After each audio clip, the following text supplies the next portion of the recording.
to introduce Mr. Michael Sanderson. Sure.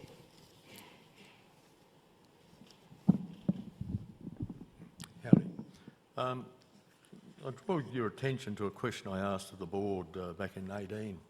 A couple of chaps, Andrew Thorburn and Ken Henry, are in charge.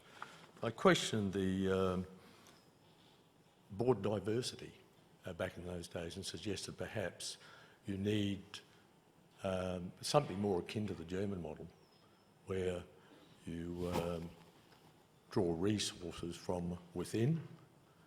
You're all nice people, but you come from an area that is different to what we in the lower echelon are used to.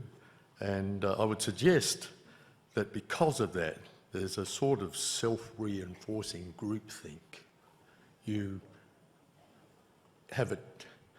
For instance, do you have anybody on the board that's on the dole that is renting?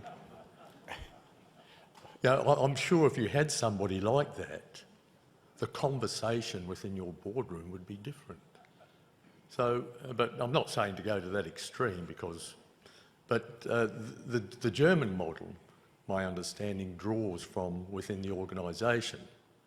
And one of the suggestions I put at that back in 2018, that perhaps you have a certain percentage of your board drawn from within, that these people will be able to say, well, in my experience in the branch, this is what's happened. And perhaps this person that caused a little bit of fraud would have been identified a lot sooner than what it did. Just a suggestion. So, well, thank you for that. I think you'd be surprised by two things. One is the diversity of the actual experiences, the life experiences that most of us have had. And secondly, I can assure you that the one thing this board does not have is groupthink in the boardroom.